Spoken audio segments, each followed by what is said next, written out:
All right. Hello, everyone. Good morning. Welcome to the Hurlbut and WIS joint PTO meeting. This meeting is being recorded. I'm going to start admitting people as they come in. The meeting is being recorded, and please remember to mute yourselves so we get less feedback. Well, here we go. My name is Maria Robotham, and I am the Hurlbut PTO president. I am joined today by our principal, Mrs. Cadis, and our assistant principal, Mr. Paler. We are also joined by our executive committee and members of our board. I'd like to pass it over to Debbie Carruthers, the WIS PTO president. Hi, everyone. Thanks so much for being here today. We're really excited to start off this great school year with our principal, Mrs. Falber, and also we have most of our executive board and our general board members too. I'd like to thank all of our existing board members and our new board members for taking the time to volunteer this year. Back to Maria. All right. Do you want me to introduce? Yeah, Debbie, take it away. Okay, so we have my favorite Spanish teacher from high school and also our brand new superintendent, Mrs. Lisa Woloch. She's been with Weston for, I went to school here in the 80s, so she's been with Weston as a teacher, as a high school principal, and now as our superintendent. She has a wonderful grasp of who our students are, where we want them to go, and where they've been, and also from all four schools. So thank you so much, Mrs. Woloch, for your time today. We really look forward to hearing from you about what's going on with our Weston schools. Thank you so much for your kind words. And yes, I did have Debbie, full disclosure, in class as other people. Actually, full disclosure, my first year was in Weston was 85, 86. So you can do the math. I'm old.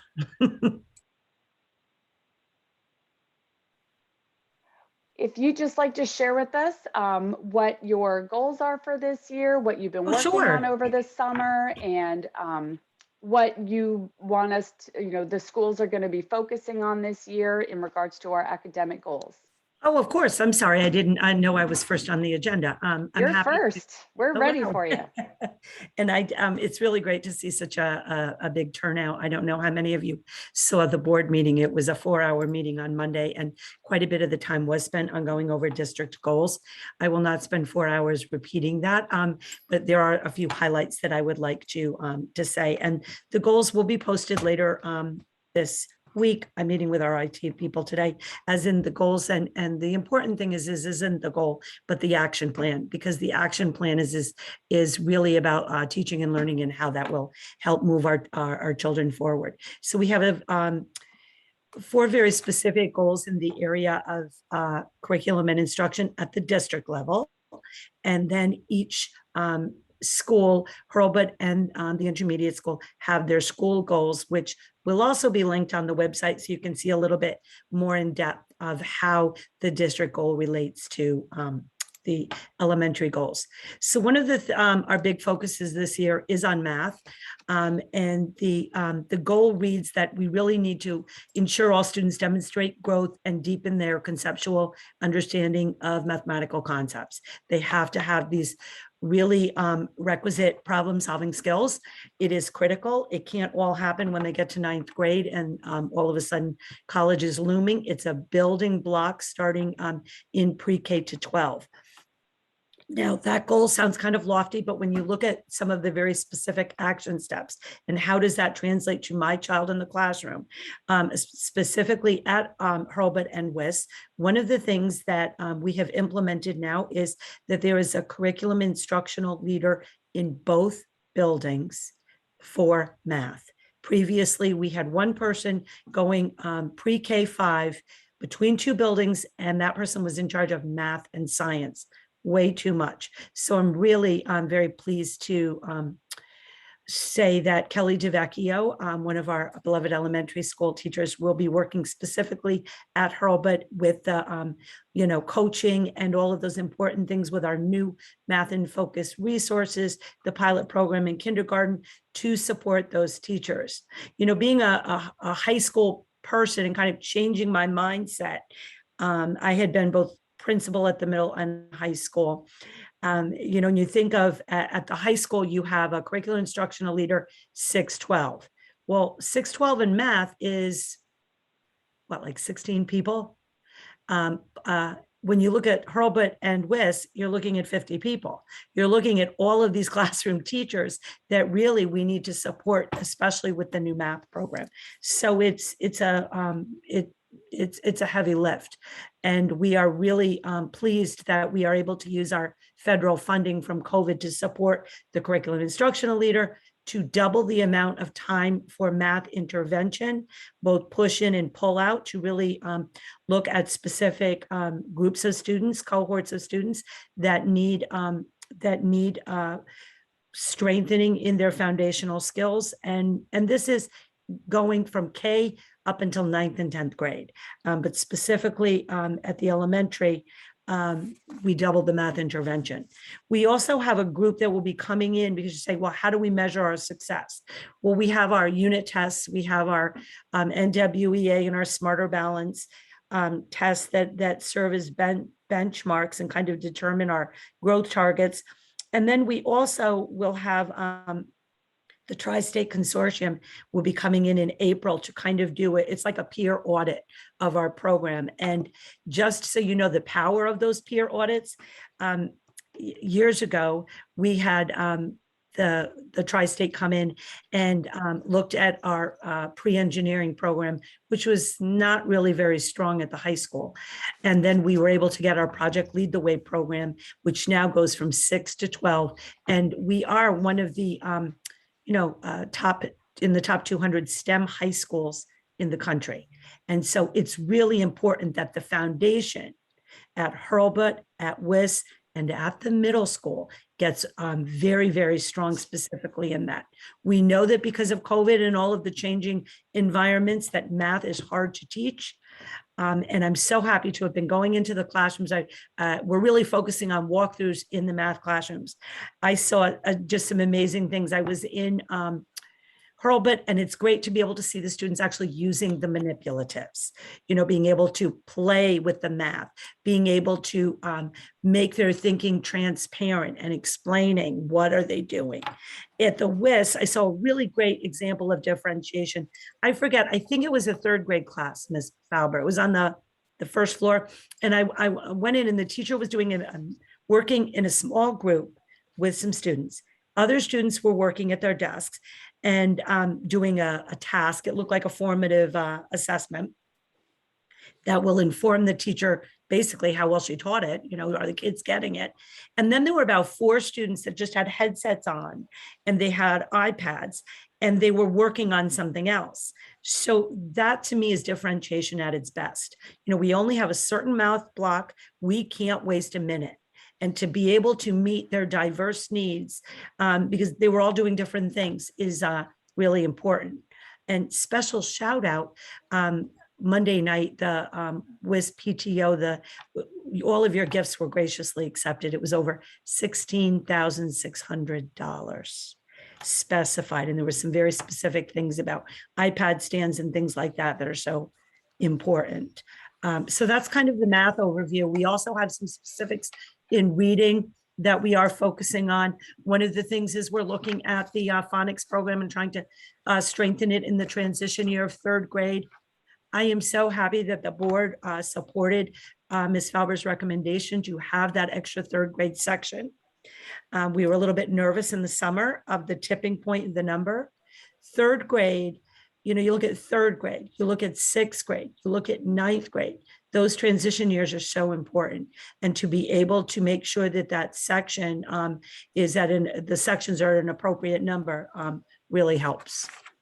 One of the other goals, sort of overarching, that we're looking at is called Portrait of a Graduate.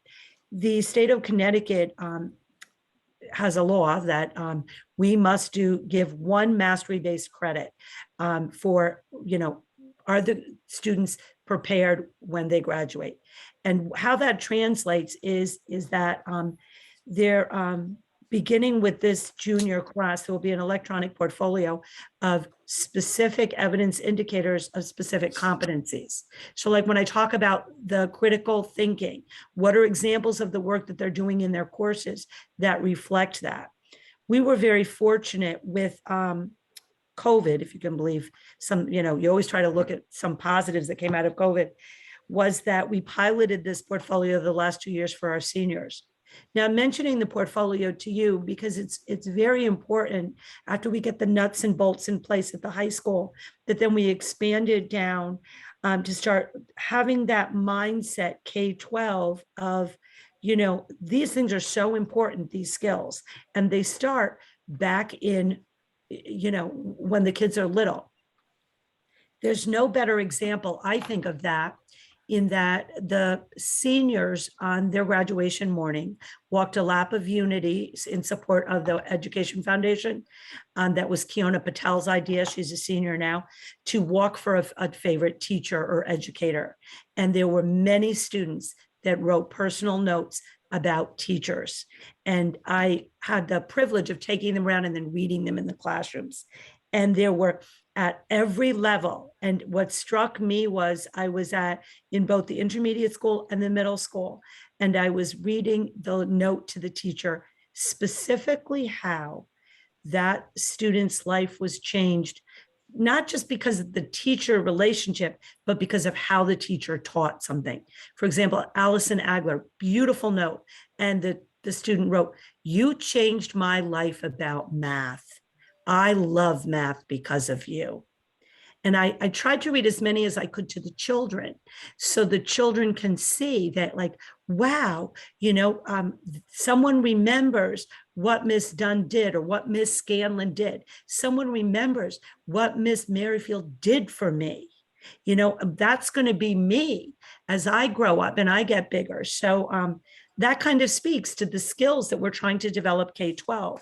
And, I always say, if we can't do it here in Weston with all of the resources, the community support, the beautiful campus, the focus, I don't know where you could. I mean, I used to say that the high school principalship was the best job in town.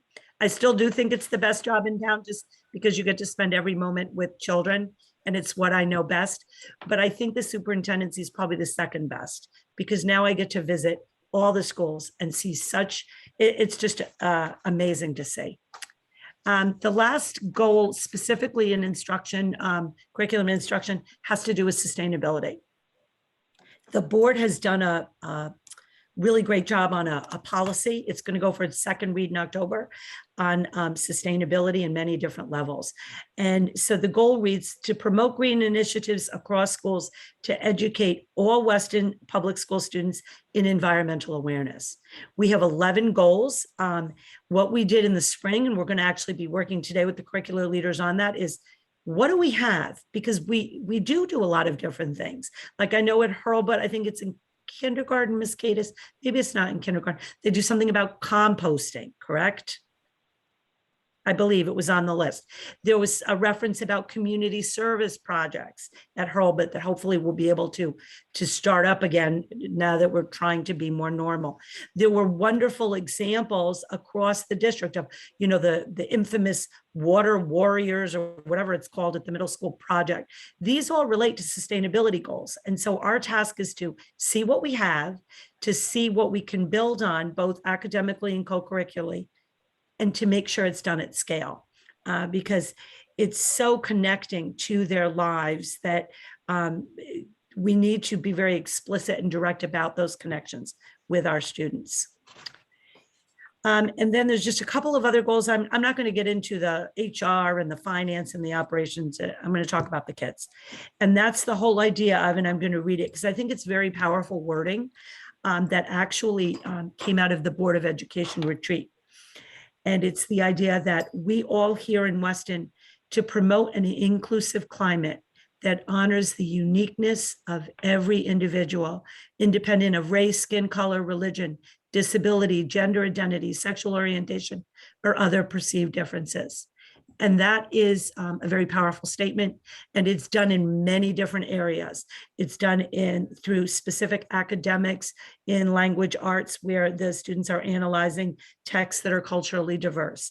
It's done specifically with trying to be kind to one another with the Wingman program at the middle school.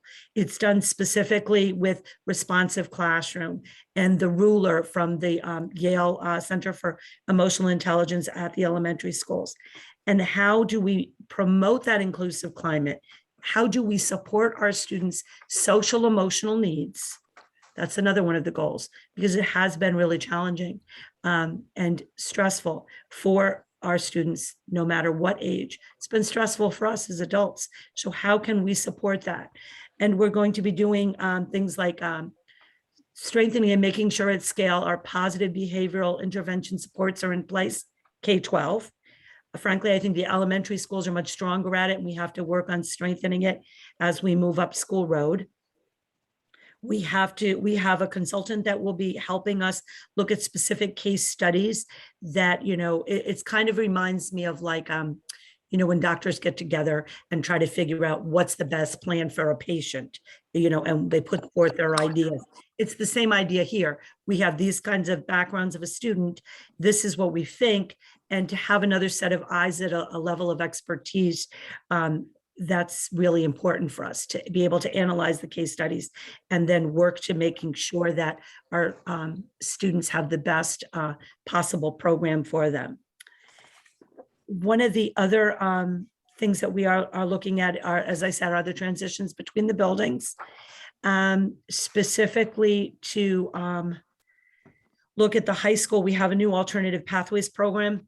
And that is a program, it's a therapeutic academic program that we subcontracted it out for about 4 or 5 years. I know we can do it better in-house, and we moved the program in-house.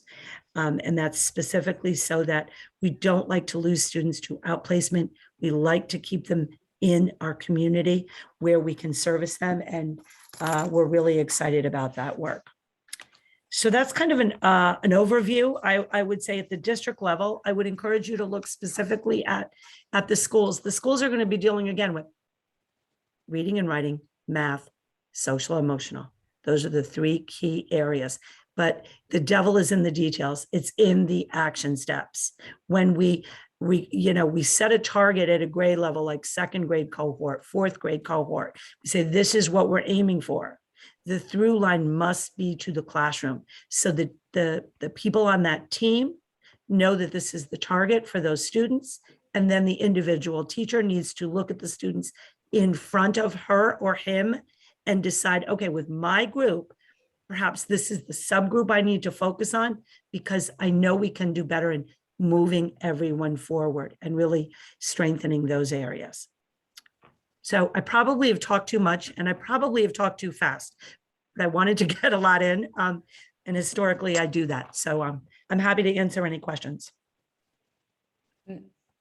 Lisa, this is wonderful. I do ask that if anyone does have any questions, can you please post them in the chat? We can keep it clearer in answering those.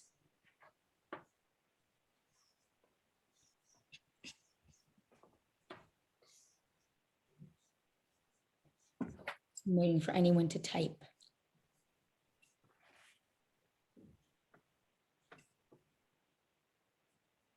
I don't see anything popping up.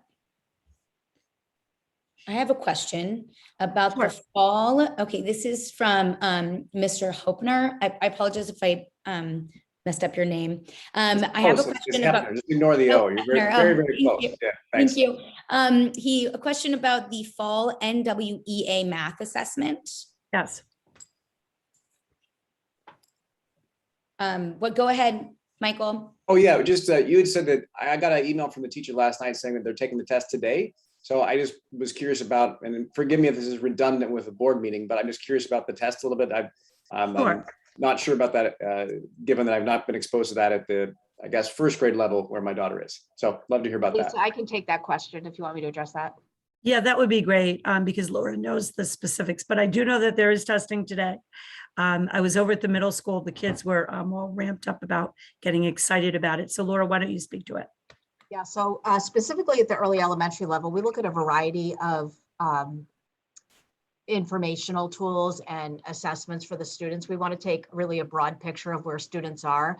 So we never just look at one assessment or one activity as a totally defining a student. So we use a variety of them at the early elementary level, and I believe at the other schools too. The NWEA is an online assessment tool, so the students do it on their iPads. Particularly for our first graders, it's the first time they've ever done that. So we do try to keep the assessment a very user-friendly and not stressful activity. You know, just teachers describe it as one way. We take a look at what they know and what the teachers have to teach.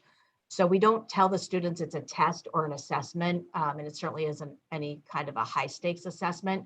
It's really a baseline for us about what students know.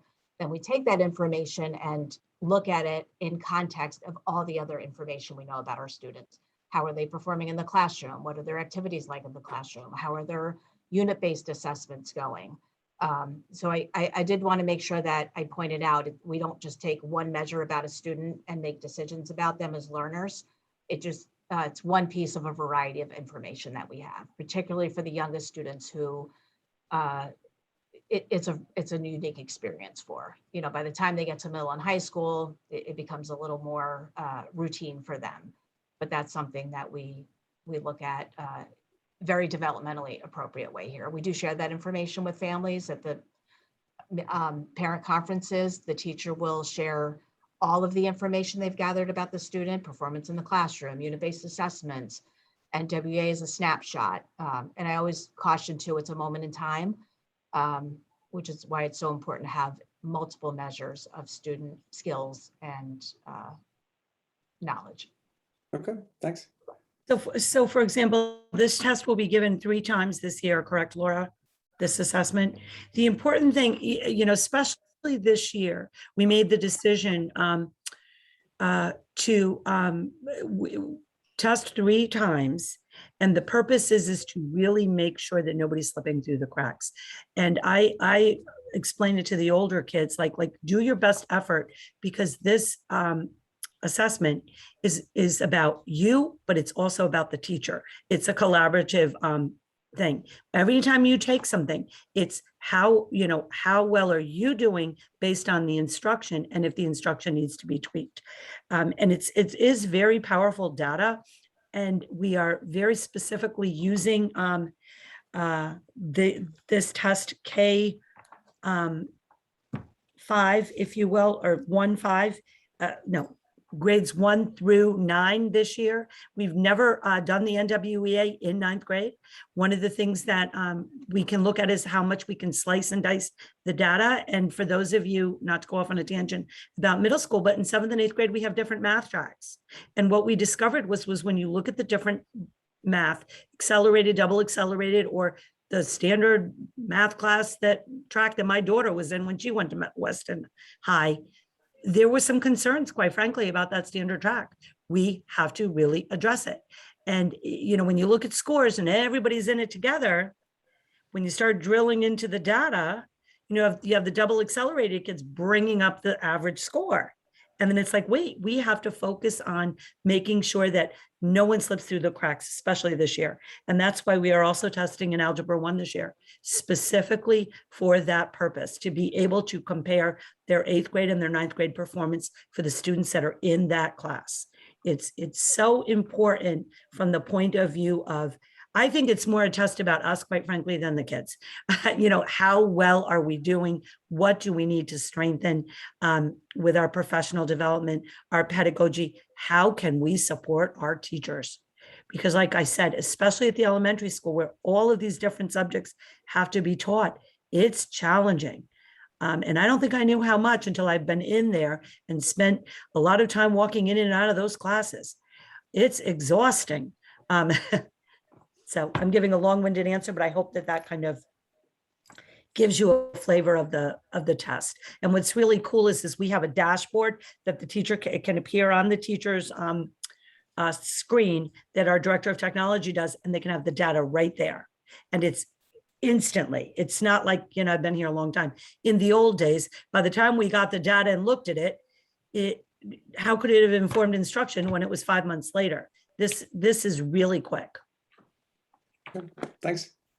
Thank you. Thank you. All right, Lisa, though, we have one more question, and that's from Kim Gibson. She'd like to hear whether Weston is considering implementing regular COVID testing of students and staff, as other schools around the country have done, as an additional mitigation layer. Sure, and thanks. I know that has been of great interest. We are on. I was all excited because we had signed up for it back in August with the state, and there's a state testing, and I know like Darien wants to do it. New Canaan's doing something a little bit different, and so we got the information and everything else. But currently, we are in a holding pattern for a couple of weeks until the state moves us forward on the list. Quite frankly, they're starting with the cities. And the reason is because we also want to make sure that the testing is free. In some districts, like I heard about in Greenwich, I was talking to the superintendent there and they said, oh yeah, we did a contract.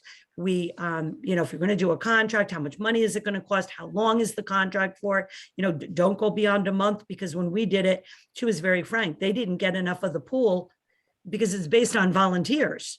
So they did not have a great turnout. Maybe we will have a better one, but I want to make sure that, frankly, we're getting it for free, because our COVID funds, just so you know, and I can give you an example, we have $500,000 for COVID, and that's over, it's a multi-year expenditure. Places like Darien, New Canaan, Westport, they got about $1.5 million. So they have a little bit more of a cushion if, for example, Wilton says we're going to pay this, it costs, this amount of money per month. I'm putting our COVID money, quite frankly, into more of the instruction, to the social emotional, and then also into, we have bought some equipment like HEPA filters and things like that. So it's kind of a long answer, but I was just actually reviewing it before I got on the phone, on the call with you. And yeah, the Department of Public Health and the Connecticut State Department of Ed are working on this pool testing to provide it for free.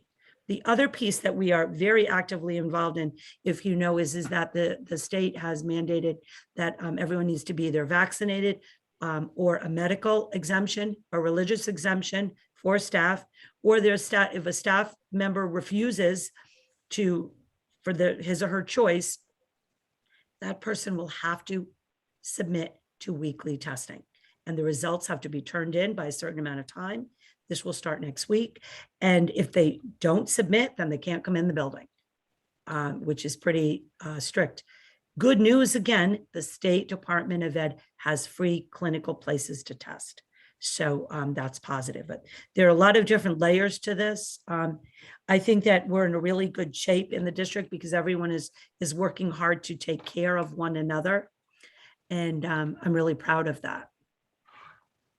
Thank you, Lisa. One last question, and this is from Stephanie Feingold, who is the Hurlbut, our new Hurlbut Board of Ed rep. And she asks, one of the goals discussed at the BOE meeting related to hiring and casting a large net to get good talent, best person for the job. The discussion, however, emphasized the need to hire, promote from within. We have great internal talent, but I am interested in how Weston is going to try to diversify its teaching population. How will it balance the priority to hire from within and achieve that goal of diversifying its teaching cohort? Thank you. I think that, first of all, just expanding our search, for example, and I'm going beyond teaching, expanding our search in the area of secretaries, paraprofessionals, all of that, by doing things like putting it out on Indeed, things like that, helps and has helped. Our responsibility is to put the very best person in the position. And that being said, that doesn't mean that, we're not going to put someone in. They have to be the highest qualified person. In looking at that, we have, by expanding our search, had a more diverse pool, and we have had some diverse hires, which is a really positive thing. But I think when we're talking about from promoting within, let me give you an example. We had with the federal funds, we had a position for a math coach, curriculum instructional leader, math coach. And then we also had math intervention. And they were posted both internally and externally. And there were interviews, we looked very carefully. I think everyone, not to toot her own horn, but Miss Dunn, she has a new name. I don't know what it is, Patty. Denocio. Denocio. Okay, in our search, I'm very big on looking at every single person's resume. I used to do this at the high school because sometimes you don't know something. She has a degree in math. So, you know, she was in the pool. We interviewed everyone, but for her to have a degree in math when many elementary people are generalists, well, there's nothing wrong with that, is an extra bonus. So that's an example of promoting from within because of her very specific level of expertise in that. It was the same way with, I don't know her last name, Gina, the person that we have in math, Lauricella. Marcella. Okay, when you look at her background, you know, and she works at the elementary level, she also has a math degree and she is certified 712. That is such a gift because you need to make sure you have someone that sees the end and knows where they're going. So I think that, yes, it's a balance and you need to look at each and every position individually, and you need to encourage, you know, bringing in diversity. I don't want to get too specific about, you know, specific people that we have hired. I can say that, you know, we have an intern, a guidance intern, that also opens the door because, you know, sometimes we don't have a lot of openings. You know, if we're losing a few people and we're declining and this and that, we have openings, but it's not as if we have as many perhaps as in other districts. So we also look for interns. And one of our school counseling interns, I was approached about, I don't know, 8 months ago, and they wanted an intern at the high school.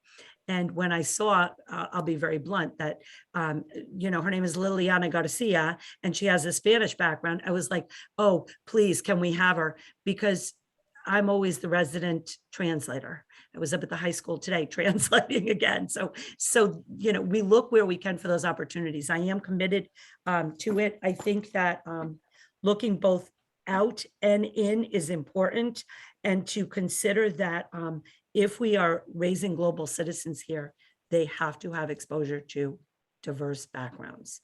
And, you know, my master's degree was in multicultural ed.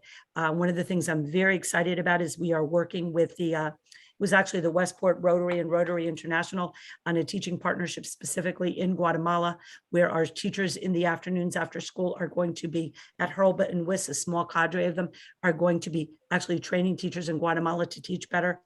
That opens doors also. So it's about staff, but it's about other opportunities as well to be able to open doors to our students so that they, you know, they're going out into a global world, and it's very important. Thank you so much.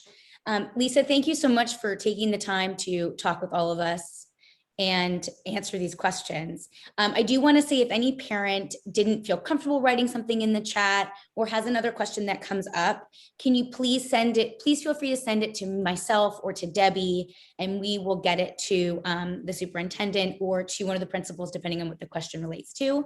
But we are open for that. We do want to hear what people have to say and the questions you have to ask, because sometimes they come up later, right? At the end, you think of something, Exactly. and we don't want you to think that you can't have the opportunity to have your questions answered. So Yeah, and that just an aside, I'm sorry, I'm rambling, but Jenna, go ahead. and that's where one of the action steps with the hiring is in the interview process, and to make sure that we are very conscious about the way we present ourselves as a district, how we interview, the questions that we ask, to make sure there is, quite frankly, a question about diversity and working with diverse students. All of that is I think very important. And we always also say in the interview, and I'm going to say it here, if you have a question or you think of something that you want to share, please, you know, how many times did you walk out and say, gosh, I wish they didn't ask me. And I wish they'd asked me about this, or I wish they asked me about that. That's a standard question we ask.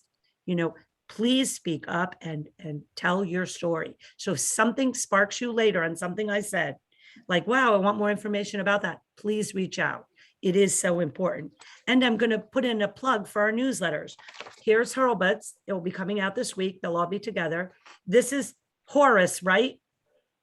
But I think I said a bumblebee. It's a honeybee, isn't it? Is it a honey or is it a honey? Okay, so I said, and where, does anybody know, fun fact, where Horace got his name? I didn't. Where did Horace get his name, Laura? Horace Hurlbut, who donated the land for the school. And I was like, where did you come up with Horace? Who picked that name? I must have walked by the plaque a million times. And then here's our lovely paw with the intermediate school. So it will be sent out later this week along with the other schools. I'm going to excuse myself because I have another meeting, but it was really a pleasure. And thank you for your patience and listening to me. Thank you so much. Thank you so much. Bye. All right, everybody, please stay with us. We have all of our school information coming up right now. I'm going to go ahead and share my screen, and we present this through slides. So let me go ahead and do this. While you're doing that, I'm going to address Michael's question that he put in the chat about getting access to the NWEA math assessment information. You will get a report either from your teacher or from the school, not the second that the test is finished, but you will see where your child scores in regards to the testing. So to clarify that for a second, it might sound silly, but I actually have much less concern about how she performs. I'm not all that concerned about it. I'm actually just curious about what the test is. So I hope my math skills are up to passing first grade math. We'll find out, I suppose. But the point would just be like, just to get a little exposure, a window into what the test actually is and, you know, what they're being asked to complete. So that was my hope actually about it. Oh, that I've not seen. Maybe Mrs. Cadis can say, but that I've never received, the actual test itself, just the end report. Yeah, okay. I'll look into it, I guess. Thanks. Thank you, Michael. Okay, so we welcomed you. We had our superintendent speak, and now we'll move on to our business here. This is our executive board for Hurlbut and our executive board for WIS. And Mrs. Cadis, you are first up on the docket. So everyone, this is Principal Cadis from Hurlbut. Morning, everybody. Thank you for having me. Lisa did share a lot of information about what we're working on K-5. So I'll condense my report in the interest of time, but I just wanted to welcome everyone to the new school year. It's been so exciting to have the students back. At this time last year, we were in hybrid mode. We had half of our students in person and half online. So it's been a real joy to have a kickoff to the year with all of our students in person. We're off to a great start. We're enjoying all the students. They bring such energy and joy into our classrooms. This time of year, while we are certainly well into the curriculum already and gathering lots of information about our students, we do spend a lot of time building those classroom communities and that positive school environment. We use a three-prong approach here at Hurlbut. Our classrooms are responsive classroom-based, which is a philosophy for developing engaging and positive classroom environments. At our PBIS, which is our Be Safe, Be Kind, and Responsible motto, is our school-wide approach, and we teach students throughout the year what being kind, safe, and responsible looks like across settings. So what does that look like on the bus, in the classroom, out at recess? And finally, the ruler approach, which Lisa mentioned, our work with the Yale Center for Emotional Intelligence on helping students to identify and harness the power of their emotions. One of the anchor tools that you may have already heard about from your child is our mood meter. Our teachers introduce our students to that at the beginning of the year and will be one of our anchor tools that we use throughout the year to help our students identify their feelings, other people's feelings, and then to use those feelings to be their best selves every day. So all of those three approaches really do work together.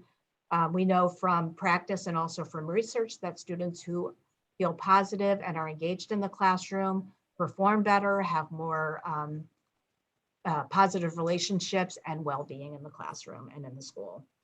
So all of that work is ongoing.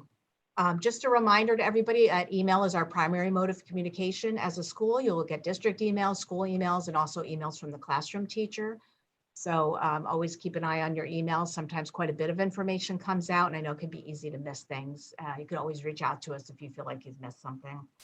On the other side, when you email out to one of us, we do strive for a 24-hour response time during the week. So if you don't hear back from us, don't hesitate to reach out again. It is pretty rare, but there are times when an email ends up in somebody's junk mail or just doesn't make it through. So we are very responsive. So if you don't hear from us, please don't hesitate to reach out again. That homeschool partnership is so important. At this time of the year, also, our classroom teachers are in the process of gathering a lot of information about our students. I do want to just reinforce that the NWA is just one piece of that. So when our teachers share information with families, they really do like to give a really comprehensive picture of all of the information we know about students. And our families really do help us round out that picture. We know you as parents, you know your child better than anybody. So having that ongoing communication between home and school is so important. Any assessment or activity that a child does in a classroom really is a moment in time. So we like to look at multiple pieces of information about the children when we're setting goals and reassessing and designing instruction for them. I did want to just point out too, we're very excited this year to have the return of our world language program at Hurlbut. Our students in kindergarten start right at the beginning of the year with our Spanish language program. It is an immersion model. So there are 10-minute periods of time, 4 days a week, where the teacher comes in and teaches entirely in Spanish. It's so exciting to watch. And I am already so amazed at what our students are able to understand. You know, and 10 minutes may seem like a short period of time, but for a kindergartner, when it's entirely in Spanish, it's plenty of time. And the teacher really does teach entirely in Spanish, and the children are understanding, they're responding, and they're interacting with each other and with the teacher. It's really quite something to see. So that's exciting. I'll give updates on that periodically throughout the year, but we're very excited to have that back. And just a final thank you to the PTO, who have really been great partners with us and provide us so much support, resources, and help throughout the year. So thank you to all of you. Thank you, Mrs. Cadis. And next up, Debbie. I think you're on mute. Sorry, we Great. have Mrs. Falber with us, the principal of WIS. Mrs. Falber, thanks so much for being with us today. Oh, it's my pleasure. Thank you so much. Thank you for, it's a great turnout today, and it's wonderful to be part of the PTO. I almost want to just say ditto to what Laura said, because we really try to build that K-5 consistency across the two schools. We do so much that's similar, and then just continues to grow as the students get older. But we are, it's so wonderful to have all the students back in our building. I mean, it's the classrooms and the hallways are just back to bubbling and laughter and learning. And it's wonderful being in and out of all the classrooms and being on the recess field and in the cafeteria. And it's wonderful being back. It's almost like normal. The students are amazing with keeping their masks on. If they won't even enter a building without having their masks, but yet we try to make sure that we give them plenty of time to have mask breaks so that they can also get those masks off and be talking to one another. As Laura said, the social and emotional, and Lisa said, aspects of school is a priority, continues to remain a priority for us. All of our classroom teachers are responsive classroom trained. They start the day with morning meetings. It's a way of really building that classroom community. We also implement Ruler, all the different strategies. You've been hearing about that with the mood meter or the meta moment, or learning to be your best self and identifying emotions and learning that all emotions that are okay. But then how do we move from one emotion to another? Because sometimes one's better than another for certain kinds of tasks and for learning. And then for PBIS, we have our motto, which is pride. It talks about the behavioral expectations that we want. It's personal accountability, respect, integrity, discipline, and effort. And we try to tie that into what does that look like in the cafeteria? What does it look like in the classroom? What does it look like on the bus? And then we give out paws because our mascot is Webster. He's a wolf. And so we have paws. And so we look at classrooms who are exhibiting that one of those positive attributes, and they get recognized in our morning announcements. And then we do some fun whole school activity to celebrate that several times a year, because I really feel it's important that we're building that positive community in the classroom, in a grade level, and in a school. We work today to talk, planning out our assemblies. We try to do monthly assemblies with our students. It's a little difficult now because we can't all be together, but we're working on a way so that we can bring some kids down and some kids I'll be viewing in the classroom. So it's a work in progress. I'll get that out to everybody because I think it's important for community building. All of our students got their Chromebooks, which is very exciting. Hopefully they're going home and getting charged every night. And we talk a lot about, as we give out the computers, about digital citizenship. And we even actually, we have a wonderful new library media specialist. Jane Sabini retired last year, and her name is Shelley Renas, who's just been a wonderful addition to our school. And she actually made the digital citizenship into a charter. And she connected it all to the 5 areas of pride and what that looks like on the computer, because students are just learning to handle technology responsibly and what that means. So that's been this year. Also, our instruments arrived, our string instruments and our band instruments. So we are starting all that back up again. And if your child would like to participate in orchestra or chorus or band, it is not too late. Strings are for 4th and 5th grade, chorus is 4th and 5th, and band is for just 5th grade for our band students. So that's exciting. Lots and lots of instruments are lining our music hallway, but it's always wonderful to have that part of school back up and running. If you ever have any questions about the NWEA, that did start, it started yesterday or today, depending on the classroom.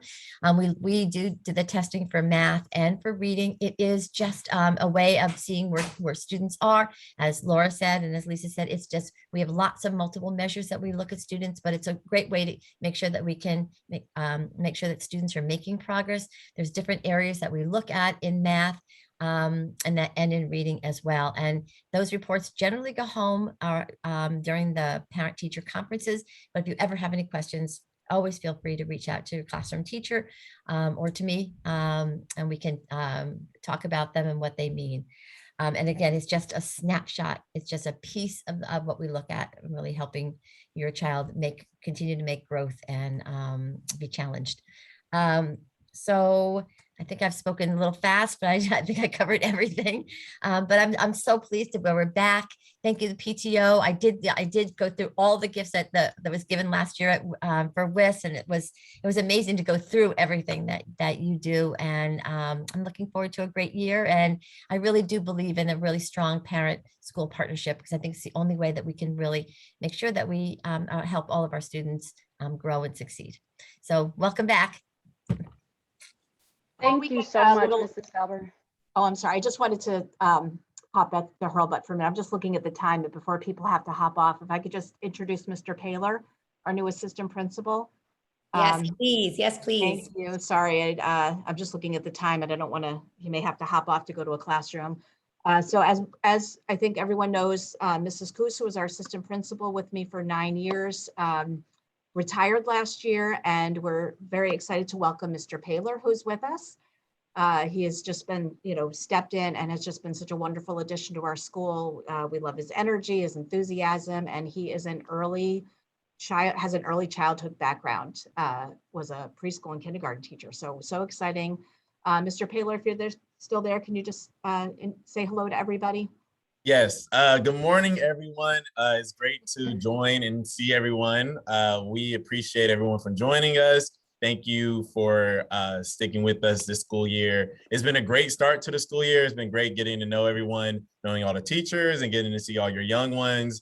We hope to just continue the progress that we made so far. And if you guys have any questions or need anything for us, we're always here to answer anything, but we can't wait to continue the work and to continue to partner with you all. So let's keep our fingers crossed and continue having a great, successful school year. Thank you, Mr. Paler. All right, so President's report. That's my job. Let's see. So, well, first of all, thank you to the staff and teachers for a great start to the school year.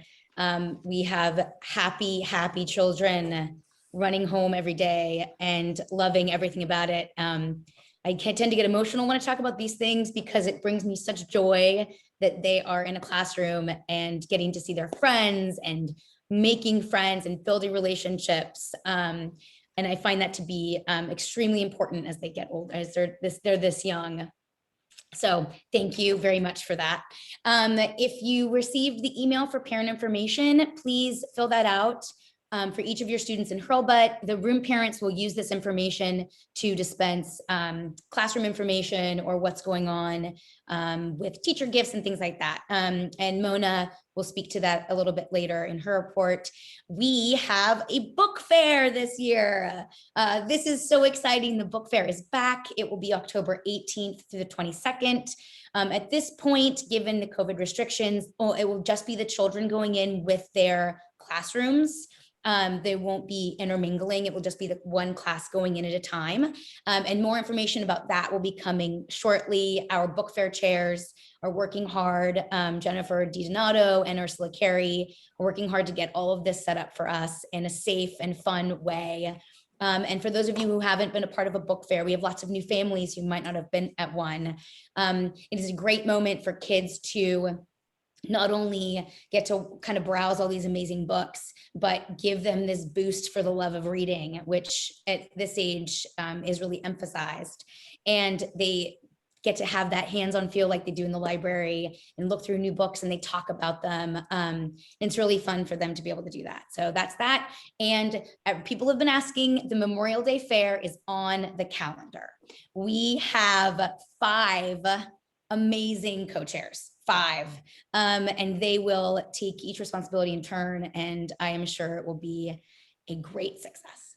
And that's it for me. Again, I am here if you ever have any questions, if you need to reach out about anything. My email is in the buzz every week, and you can find it in the directory. I'm pretty sure you just type my name in somewhere and you can see it. So please reach out to me. That's what I'm here for. I'm happy to answer anything that you might have or direct your question to the correct person if I can't answer it.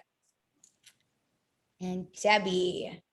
Thanks, Maria. I'm Debbie Carruthers. I'm so happy to be the president of the WIS PTO for this school year. I want to thank our returning executive and general board members and also welcome so many great new members that we have that are volunteering their time and their expertise on so many different areas. Just like Maria said, please send your information to the room parents. I believe that most of our teachers have emailed out to the classes requesting that information. It's just a critical way that our room parents can get in touch with you regarding anything that's going on in the classes. We may not be able to be there in person, but we want our kids to have a great experience this year, whether it's parties or even just information about what's going on in the school, what they're learning, when the NWEAs are, et cetera. We also, the 4 PTOs are joining together. We're doing a lot together with the 4 PTOs. We are going to be at Lashott Farm again this Friday for the farmers market from 4 to 8. We're partnering with some of our community partners like the WOW program and the Parks and Rec, just to try to reach as many families as we can to let everybody know that we're here, what we're working on, and hopefully also sign up new members. Because if you are not a member of the PTOs, one of the PTOs, whichever school your child is a student at, we need you to join us so you can continue to get our newsletters and also information and also be a part of great meetings like this where we hear from our principals and also my favorite Spanish teacher, Lisa Woloch. We also have a book fair coming up. Susan Valentino Hersey is our chair for that. She spoke with Mrs. Falber yesterday, and we are hoping to do it for 2 days, the week prior to or the week after the Hurlbut Fair, which, like Maria said, is October 18th to 22nd. Susan is going to speak with Scholastic today to firm up all the details, and she's also working with our new librarian, Ms. Renas. And we hope to have it indoors for just the children and then expand it out one night to parents to come by outside, all depending on the weather. So we can have the children, like Maria described, shopping and getting excited and getting their hands on books, and also using, I'll call it a Scholastic credit card, if you will. So we can put money on those cards just like we do the kids' school lunch accounts. And then they can use that money to shop during the school day in the bookstore. But then at night, when we do it that one night, hopefully the parents can come and snap up all those great books for holiday presents and birthdays, just like I do every year. We also are still recruiting one last board position for our yearbook. We are still looking for one person, a team of people to come in and take over the yearbook. Daniela did an amazing job, and she still has a few yearbooks yet left, which I saw on Facebook this morning and heard from her that she is going to label and drop off at the school so your students can go in and pick up their yearbook if you weren't able to meet her this past week to get that yearbook. So please, please, please reach out to me and let me know if you would like to volunteer for a position, whether it's yearbook, or we would love to have more people involved in the Memorial Day Fair. It is an amazing event. 3 fun days of kids going crazy, running around, getting on rides, playing games, eating too much cotton candy, but we can't do it without your help. The PTO is a fantastic organization, but it takes amazing people to step up and do a little bit of work so all of our friends and family and students and teachers can all have a great school year. Thanks, Maria. On to the next person. Oh, stick around because we have a couple things to vote on, like our treasurer's report. So please don't drop off the call yet. And we need your vote to vote on a couple things. Yeah, we're churning through the next section. We'll get through it. Jenny Dorsey, the Hurlbut Vice President. Jenny, are you muted? Sorry. All right. First, I apologize if give me a sound. I cannot hear anything saying because I'm having some massive internet issues this morning. Everyone else sounds garbled, but hopefully I don't.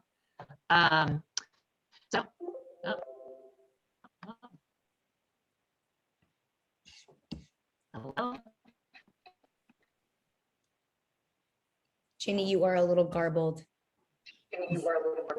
All right. Can you see me anymore? So just massive technological glitches here. Can you see me or just hear me? Yes. Yes, I can see. Yeah, we can see you. Okay, I can't see anyone, but so I don't think Mindy Fierro is on as far as I can tell, but she is the WIS Vice President, and she and I work together basically to set up speakers for these meetings, these general PTO meetings. So we're working on a schedule for this year. Some of the highlights, last year we did 2 very successful presentations on overnight camps and day camps. So we're going to bring that back this year for sure. And we promise to do it much earlier in the year so that everyone actually has a hope of signing up for these coveted camp spots. And I think next month we have on tap the Girl Scouts and Boy Scouts of Weston are going to be presenting, and also representatives from Parks and Rec and the WOW programs. We know we have a lot of new families in the district and looking to get involved, and so we thought we'd bring on some of those folks to help explain their programs. And if anyone has any ideas for what you would like to see during these sessions, as far as topics, guest speakers, definitely reach out to me or to Mindy Fierro, and we'd love your suggestions. Thanks, Jenny. All right, Jenny Plant, you're up for Philanthropy. Hi, everybody. I'm Jenny Plant. I am the Hurlbut Philanthropy Chair. We have one thing we need some people to help us with today. So every year, each school PTO makes an annual donation of $500 to the Western Education Foundation. So in total, it's $2,000 from all the schools. It's used by WEF for its ongoing good works. It's already been approved in the Hulbert Philanthropy meeting and the Hulbert Executive Board meeting, and now we need to approve it here in the general meeting. So unless anybody has any questions about that donation, any questions? Nope. Then I need somebody as a first.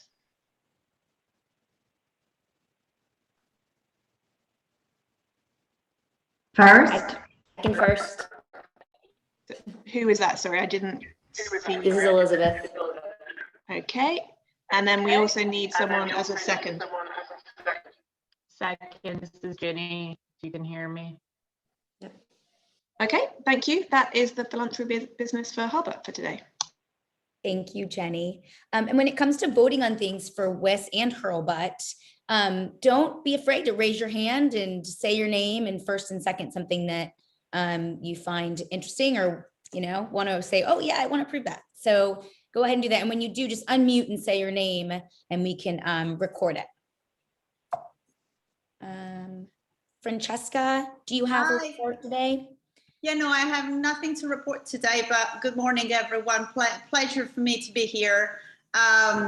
Just something from last year, actually, that was started last year, which is the new swing set at WIS that I know it's in progress.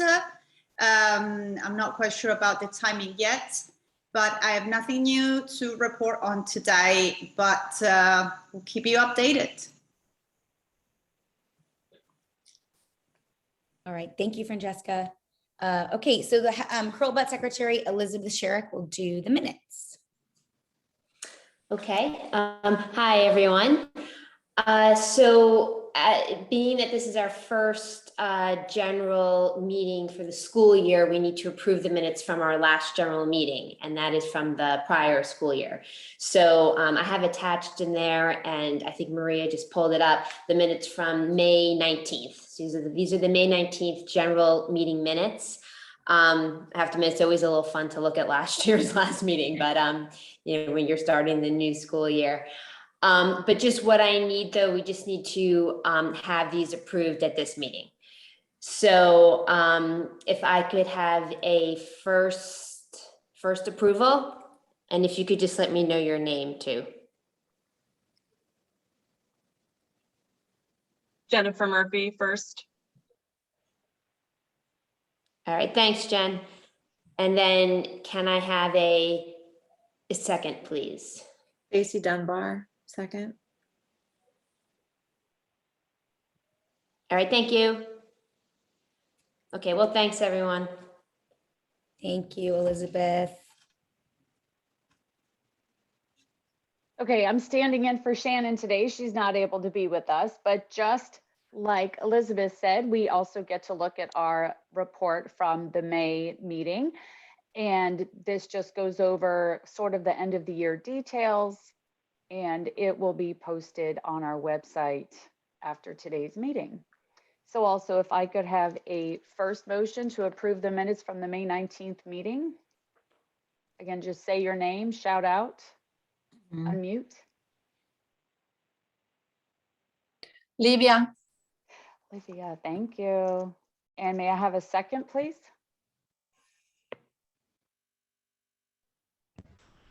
Sherry. Sherry, thank you. Wonderful, those are approved. Oh, no, yes, all approved. Unless anybody has any questions or anybody wants to not accept the minutes. Great. Good, we're good. All right, so the Hurlbut Treasurer, Jennifer Murphy, will present financials. Okay, good morning. Again, since it's the first general meeting of the year, we're going to take a look at our end of year reports. So there's an operating EOY is what it's listed as, Maria, in the reports as you pull them up. And we're going to go through the end of year reports for operating and philanthropy, and I'm going to seek your approval of the proposed operating and philanthropy budgets, which have already gone through budget committee and been approved at the executive level. The questions you'll be asked are very simple. The reports look complicated, but for our purposes, it's very simple. We're simply asking all in favor of increasing the operating budget, adjusting the numbers to reflect actual spending, looking back over a 3-year period. On average, the increase is about $2,500. All in favor of approving the standard philanthropy budget reserve of $19,250 for the 2022-2023 year, and preserving a pre-approved carryover of $1,050 in speaker series funds that went unused last year. So I'll give you a quick snapshot of how we ended the year. Our annual operating budget, as you know, comes from a combination of membership dues, donations, and planned fundraisers. Last year, we started with an operating cash balance of $7,884. Our estimated operating budget was $12,900. Over the course of the year, we brought in $632 more than expected and spent $133 less than expected. And we ended $765 ahead of our starting cash balance coming into this year. This year, we're starting with an operating cash balance of $8,649. On August 24th, the Budget Committee met to discuss and approve a proposed budget for the upcoming year. Today, you're being asked to approve the increase of $2,500 in operating budget. All of the proposed increases and reductions have been itemized by the committee. The most significant are in 2 areas. It's staff appreciation, and staff luncheon spending. Those 2 areas, looking back over a 3-year period, were consistently underestimated in the budgets and overspent. We then had to seek greater donations than anticipated to cover that spending. We've actually realized that our actual spending will be much better reflected by increasing those numbers collectively by $1,900. And so that's how that number was came to. And the funds to support this increase are anticipated from increased donations and field day income. So all in favor of approving the proposed operating budget for the coming year? Can I have a first, please? Hi, Rachel Rosenberg. Excellent. And a second? Stephanie Feingold. Thank you, appreciate it. Okay, moving on to philanthropy.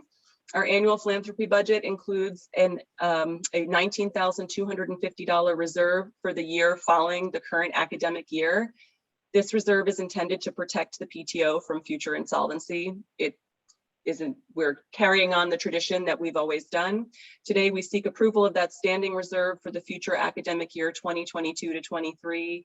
And in addition, this particular year, there's a carryover approval for $1,050 in speaker series funds that we're seeking approval to carry forward, as opposed to lose back into the general philanthropy funds for future allocation. So last year we started with a philanthropy cash balance of $81,061. Our reserve for the year was, as it always is, $19,250. Over the course of the year, we spent $21,466 plus $110 in fees that are standard. We raised $3,124 and ended $798 under the approved reserve spending. We ended the year with an estimated balance of $38,302 for allocation. This year, we're starting with a philanthropy cash balance of $62,609. Our approved reserve for the year is what it always is, $19,250. And our proposed reserve for the future academic year is again $19,250 plus that $1,050 in speaker series funds. We're starting the year with an estimated balance of $22,570 for future allocation. May I please have a first to approve the proposed philanthropy budget?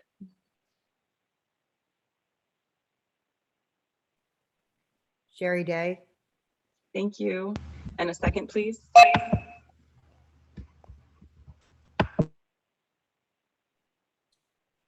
Don't be shy. English. Thank you so much, Shannon. Okay, that's it for me. Thanks, everyone. Thank you, Jennifer. Let me get back to here. There we go. And now I get to be treasurer too. today. I'm wearing 3 hats. So Tammy Roberts has been our treasurer for a very long time, like she has for, I think, all the schools. And Chris Bryant is we're slowly transitioning him over. As we know, it is a lot of information to take in. You need a lot of information on the back years, what actually all the accounts actually mean.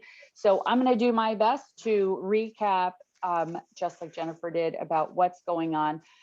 Notes for Tammy is that last year during COVID, we did make teacher appreciation a little bit more special. So we had some more expenses in that area.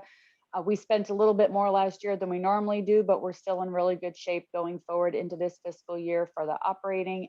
For philanthropy, we had some old Amazon money that was in the Hurlbut district account. It was not paid out to all 4 PTOs. So that has been shared. Talent on tap expenses were not incurred last year. So that money rolls over into the general funds for this year. We did approve reserves just like Hurlbut did last year in September 2020 for startup funds in philanthropy. So we have $16,500 available for this year for teacher discretionary fund, principal discretionary, principal development, courtyard maintenance, and also talent on tap. We have sidewalk chalk and wish tree books that are still listed as earmarked funds for this year, but we've not received receipts for those from last year. So we are going to close out those approved items. Let's see if I can do last year's end of year report from July 31st. Our operating account, we had budgeted $25,450. We actually spent $17,374 in donations for income. So we are a little under budget for what we had hoped to receive last year, and where that money really was, I won't say lost, but Odyssey of the Mind didn't happen last year. So that's where a big chunk of that goes, is we did not receive those funds from Odyssey of the Mind, but we also did not spend them. For expenses, we had, again, because of COVID, we weren't able to do a lot of things. Like a lot of our family fun nights did not happen. So we were over budgeted for that expense. Let's see. Membership fees, we did receive about what we had hoped for membership fees. We had budgeted for an expense of spiritware, which is one of my favorite things that I've turned over to Stephanie Feingold. Our spiritware, we have amazing things out there for sale. We spent more money, but we also raised more money in our spiritware. We've got t-shirts and blankets and cooler bags and lots of other things. So in the end, for our operating budget, we ended the year with $11,732. And looking towards this coming school year with the budget that we have for our operating account, we hope to receive an income $25,500. And that's really broken out into our membership dues, donations that we'll receive throughout the year, family fun nights. Hopefully we'll be able to do Odyssey of the Mind this year, and spiritware. We hope that everybody wants to purchase Weston or WIS branded items from the WIS PTO. For our expenses, our budget is about $20,850. And the biggest items there for expenses are family fun nights, which we hope will actually happen this year. We'll have field day expenses, 5th grade graduation t-shirts, hospitality. We'll hopefully maybe be able to do our junior great book program where we'll have trained volunteers and do like a book club for the students during lunch. But right now, volunteers are not allowed on campus. We'll have, let's see, Odyssey of the Mind again, hopefully will happen.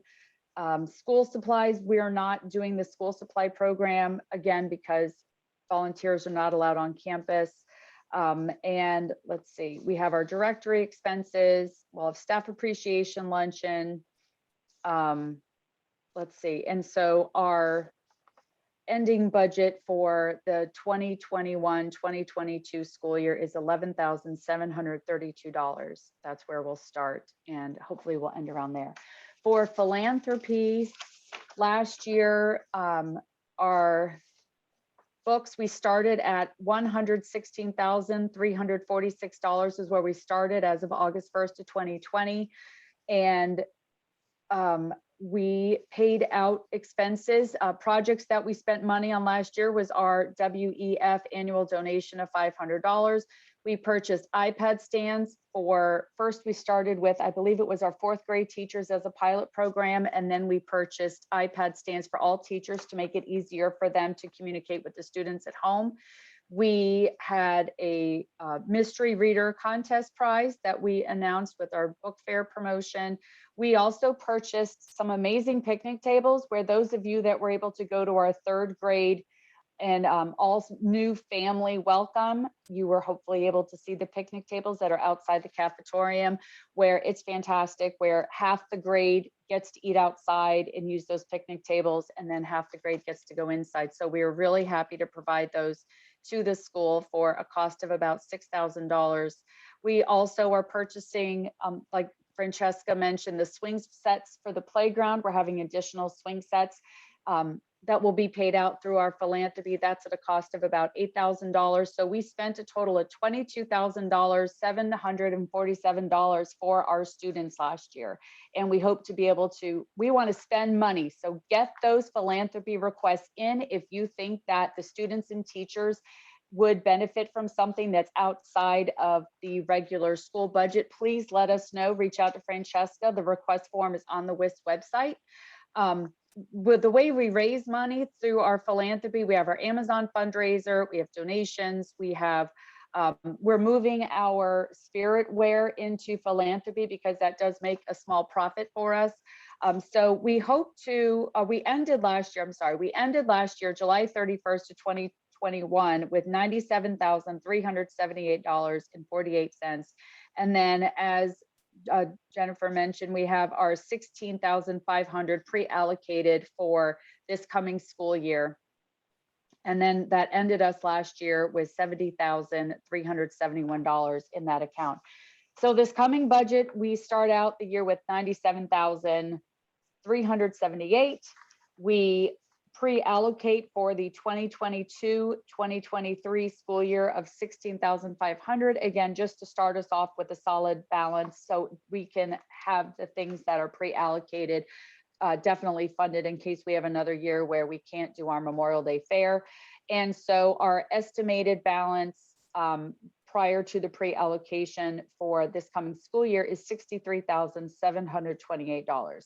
So if I could have a motion to please approve the budget for the 2021 to 2022 school year, I would greatly appreciate it. Stacy Dunbar first. Stacy, thank you. And a second? Jenny Plant, second. Jenny Plant, thank you. And I believe we also need to approve the $16,500 to be pre-allocated for the 2022-2023 school year. If I could have a first for that, please. Francesca Grodin. Francesca. And a second, please. Livia. Livia, thank you so much. Thank you, Tammy. Or thank you. Thank you. I read Tammy's name and looked at you. I know, Thank I'm you. everybody today. Thank you, Chris, Tammy, Debbie. Thank you very much. Okay, so we have Hurlbut Communications. Our communications chair is Gina Toth. Gina, are you still on with us? I am. Hi, Maria. Great. Hello, everyone. So we've been sending the buzz out every Friday. It goes out to PTO members for the first few weeks of the school year. We have been asking the school to share it with all families. It is chock full of really amazing information. It's a compilation of school-related events, meetings, school closure reminders, community events, and many of the wonderful things that you've already heard about. So if you are not currently a PTO member, we encourage you to join, and you'll receive this among many other benefits. If you have any submissions for the buzz, please do submit it by Wednesday at 5 p.m. to give me time to actually put it all together. And you can reach me at the email at the bottom of this page. That's it. Thank you, Gina. And for WIS, we have Livia Ruggiero. Hi, everyone. I'm just gonna repeat what Gina just said for WIS, so I won't. Essentially, the newsletter, I'm just gonna stress that the newsletter is a really important tool that we have to communicate to families all the information about school events, what's coming up, what is the PTO organizing, the fundraising. So it's really important for you to get it by signing and becoming a member of the PTO, and also to read it, because sometimes I keep receiving questions about parents about things that are in the newsletter. So just take 5 minutes of your Friday afternoon to read the newsletter. You will find a lot of important and useful information. Thank you, everyone. Thank you, Livia. And next, our the Hurlbut Grade Coordinator, Mona Shabazi. Mona, are you still with us? I'm here. Sorry, I'm just low on battery. No, it's on my okay. We're phone. almost done, everyone. We're almost done. Hi, everyone. Mine is pretty brief. For Hurlbut, almost all of the room parents have been selected. There are 2 grades that were pending a room parent, but people volunteered for each class, which is great. And I'll finalize those last 2 today. We're going to have an informational Zoom tomorrow, just so we can let everyone know how they can help the teachers and the PTO this year to communicate information and make it as great of a year as we can for our kids. And lastly, I've gotten a lot, but not all of the room contact information. This is really the only way for the room parents to be able to disseminate information to everyone in the class. So if people want to share information for play dates or emails regarding getting a gift for the teacher, all of this information comes from that form that you would fill out for your child's contact. So if you haven't filled it out, please do so. Encourage your friends to do as well. And that's our way of being able to get information out. Thank you. Thank you, Mona. And thank you to everyone. There were a lot of families wondering when the list was going out. So I appreciate, we appreciate all of your patience with that. So we're excited that's happening now. And Shannon, the grade coordinator for WIS. Yes, hi everyone. I'll be brief. We are still compiling all of our class lists. Our room parents have been very diligent and patient as that information comes in. Similar to what Mona just said, we're encouraging everyone to fill out the online contact form. Of course, in years past, room parents would gather all this information at back to school night, but filling out this form is the way we're gathering all the information. So I think we're almost there. We're sort of in the final stretch at WIS. I've told all the room parents it might be time to start working directly with the teacher to see if they can reach out to some of the parents as well. And that's sort of it. So hopefully we'll be able to start communicating to all the parents soon. So that's it. Thank you, Shannon. And last, but most definitely not least, is Stephanie Feingold, who is going to present. She's our Hurlbut Board of Ed rep. I have to say, I did this position last year, and it takes a lot of time to do this, and you're watching all the meetings that are sometimes 4 hours, like like Lisa said. So I give huge kudos to the people, to Stacy and Stephanie, who volunteered to be these positions for Hurlbut and WIS, because they really are the ones watching these meetings every single month, and they get direct information during these meetings, and then they take all of it and make it cohesive for our 2 schools. So I just wanted to say thank you to both of them ahead of time, because this is a very important position that they're holding. So Stephanie, you're up. Okay, good morning. I'm going to try to be about 40 seconds instead of 4 hours, since we heard from Lisa and also Mrs. Kiedis and Mrs. Fowler. But the meeting this past Tuesday discussed the district goals, and from what I understand, they're much more rigorous than they have been in the recent past. In my opinion, like, these are just sort of the highlights for Hurlbut and WIS.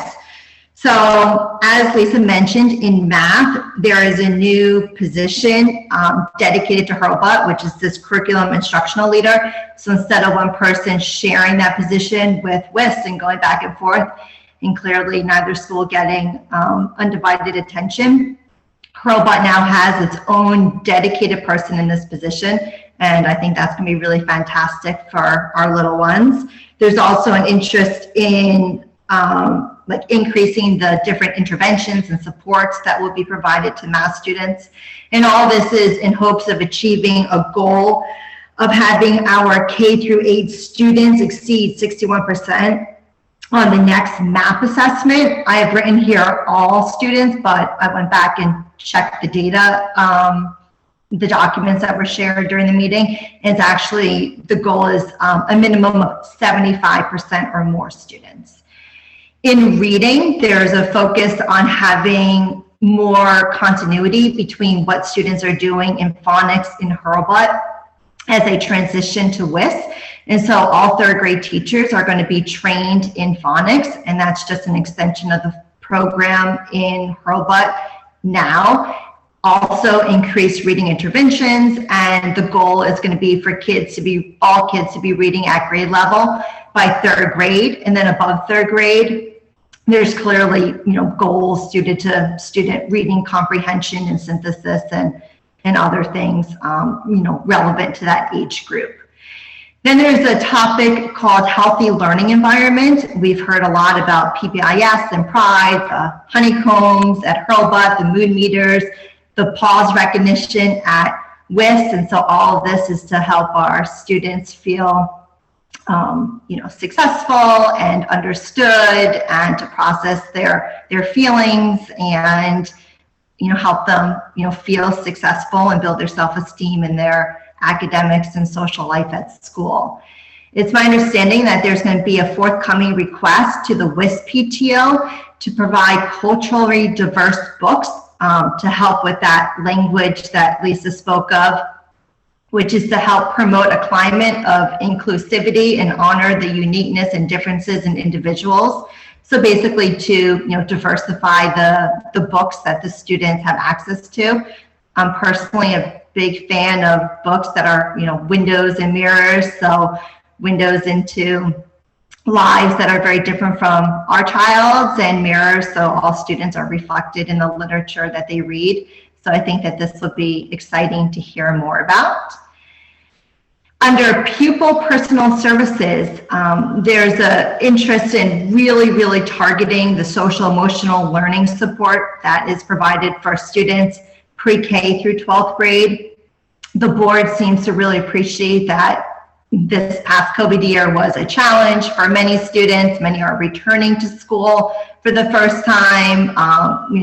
Many are, just kind of adjusting to a new normal. Clearly, we're still in a phase of COVID, so it's not normal. And I really appreciate how much the teachers and board are being thoughtful about not just kind of pushing all the academics, but also caring about how the kids are feeling and processing, like all their feelings throughout the school day. I also think it was noteworthy that under the special education topic, there's a new IEP data system that will be implemented on July 1st, 2022. So anybody with a student who has an IEP, there's nothing for the parents to do, but the school is working incredibly hard behind the scenes, rolling over all of the data to this new system. And my understanding is that the IEP process will kind of like remain familiar to parents, but the data presentation will have a new structure and layout and be much more organized. And then going forward in new kind of PPT meetings and IEP goals and objectives, each one needs to be specifically linked to curriculum standards as opposed to kind of more generally linked. And then finally, under safety and security, the schools are also continue to be very vigilant about COVID protocols and also reevaluating them. So not just kind of putting a policy in place, but consistently rethinking whether that's the best policy for the school, like in the moment we are in. And HEPA filters will be deployed in elementary classrooms. And finally, there was a discussion at the tail end of the 4th hour on enrollment. Numbers were just thrown in. And as of 9/17, Hurlbut is at 456 enrolled students. That includes pre-K. Apparently, usually in September, pre-K numbers are not in the data, but it is now. And WIS is at 470 students. And the most significant point is that 3rd grade did go from 6 sections to 7, so that each section has approximately 20 students in it, as opposed to what would be the upper level, which is like closer to 23. And coming from New York, where 32 was about a minimum, I think this was great. So thank you, Mrs. Falber, for pushing for these small classrooms. That's, did I make it in 40 seconds? You were so close. You were so close. 4 minutes, maybe. Thank you so much. Thank you so much. And thank you for that perspective too. It's nice. It's always our new families. Stephanie just moved here and she jumped into this role, like so many of our new families have been jumping into roles to help. And it's lovely to see new perspectives on things. It's great. So thank you for that. Guys, we made it. Debbie, we made it. We're at the end. I want to just say thank you to everyone for hanging on and being a part of this full meeting. We put our meetings together because the 2 schools share so much in common and cross over so much. And it also, if you have kids in Hurlbut and WIS, there's only 1 meeting you get to go to instead of having to split it up between 2. And Debbie and I really have been working as a team on a lot of this stuff so far. So it really helps that we're all together doing this. So we appreciate your time. We appreciate everyone's effort and also your questions. Please keep sending us questions. We like them. We are here for them, as the young kids say, right? We're here for this. And our next general meeting will be October 20th at 9:30 via Zoom. At this point, all of our meetings will be via Zoom unless any guidance changes for that.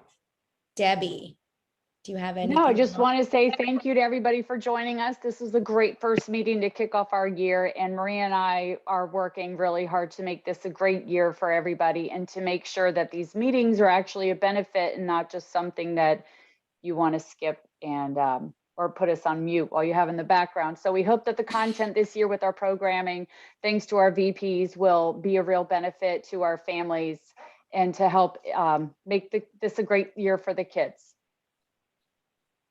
Thank you. All right. Thank you, everyone. Enjoy the rest of your weeks and please stop by Leshat and come see us. Debbie and I will be in the tent. Come by our swag.